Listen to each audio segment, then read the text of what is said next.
Hi and welcome to this week's vlog. And my thoughts this week arise from a conversation I had with a friend, a very good friend of mine. My friend is someone I greatly admire and respect. They are a lover of Jesus, a follower of Jesus. They have a firm faith, love the scriptures, great teacher of God's word, someone who I know is someone who really I can rely on. They have a great passion for people, a love and a welcome. They draw people in. Just fantastic person. But this conversation was about a struggle my friend was having, particular difficult season that they're going through. And in that conversation, this is one of the things my friend said to me. He said, "I have a deep sense of shame for not being stronger." And I guess that we naturally, in our society, naturally praises strength. We value strength. And sometimes to show any form of weakness is seen as a thing of a great regret, a thing we're a bit embarrassed about. And as clearly my friend was feeling this, that he here is a person who is a Christian, a follower of Jesus, someone who believes in God, who loves God, and yet they're experiencing this great weakness, and they feel almost a sense of shame about it. And it wasn't so much a physical weakness, but a mental weakness, a kind of emotional, internal battle going on in their lives during this difficult time. And I began to think about those great men and women of God who through the years have experienced that kind of depression or deep anguish. And let me just share a few that I've discovered or thought about. Job, we know that Job, that great Old Testament character, he said, why did I not perish at birth and die as I came from the womb? And later in that same chapter, Job chapter 3, he says, I have no peace, no quietness. I have no rest, but only turmoil. And Job is quite open about the struggles that's going on in his life. Well, he suffered physically, but that emotional struggle is very open, honest about it. Another Old Testament character, Jeremiah, great prophet, he said, cursed be the day I was born. Why did I ever come out of the womb to see trouble and sorrow and to end my days in shame? And another great prophet, Elijah, who had just had a great triumph on Mount Carmel over the false prophets. And yet soon after that he says, I've had enough, Lord, take my life. He was so deep in depression and darkness that he wanted God to take his life. But it's not only Bible characters. Think, for example, of the great 19th century preacher and church leader Charles Haddon Spurgeon, one of the greatest preachers of his generation. It's estimated he preached to around 10 million people over his lifetime, and that's without social media and the benefits we have today. And yet he wrote this: I've suffered many times from severe sickness and frightful mental depression, seeking almost to despair.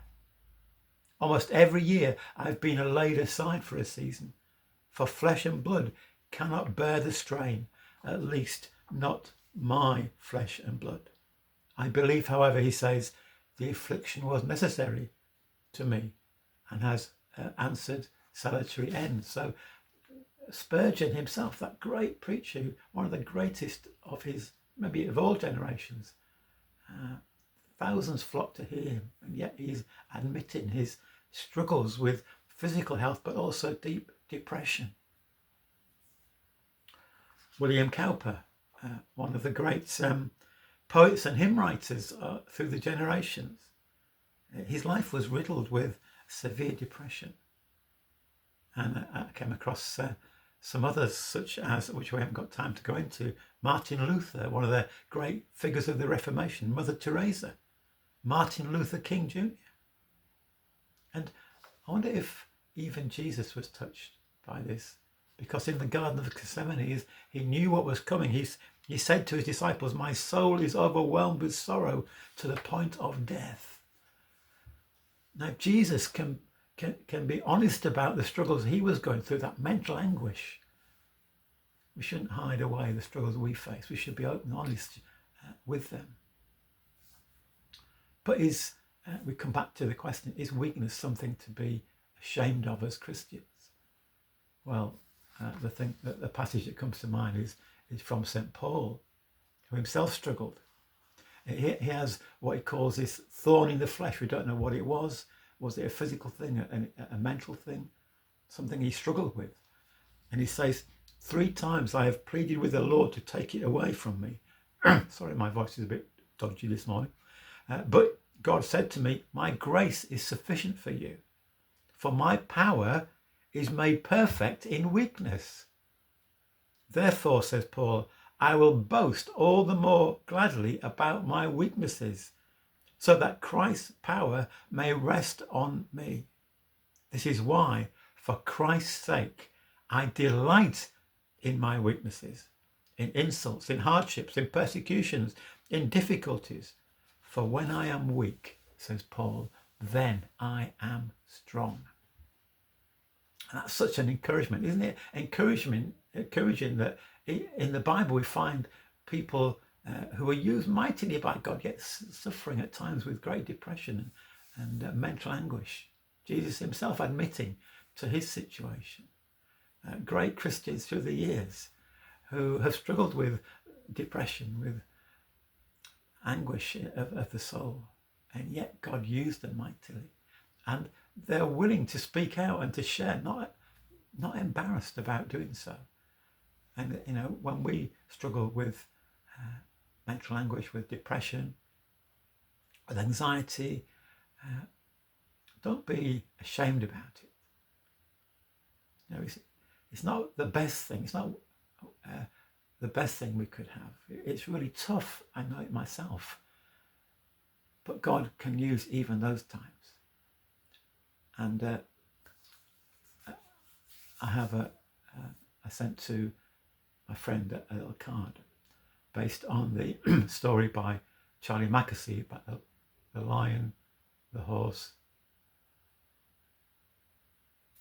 the boy, and the mole, was it? Can't remember. But anyway, you may know that story, but it's a great story. And Charlie Mackesy produced some cards. And one of the cards, and you'll probably find it in the book, and one of the characters says to the other something like, "What's the bravest thing you've ever said?" And the reply was, "Help." So we need to be open, to be honest with our struggles, share them with others that they can support us, encourage us. But don't be ashamed when we struggle.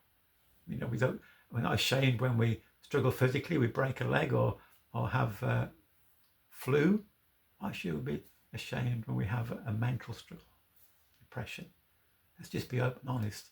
God is with us in whatever we face. And just be open, be honest, to celebrate that God can use even the toughest of times. So I hope that's just of interest and maybe set you thinking. But God bless you. If you're going through a tough time right now, know that God is with you. Don't be ashamed about it. But just perhaps share with a good friend who's going to be there and support it for you. Don't bottle it up, but let it out. God bless you. Thank you so much for listening today.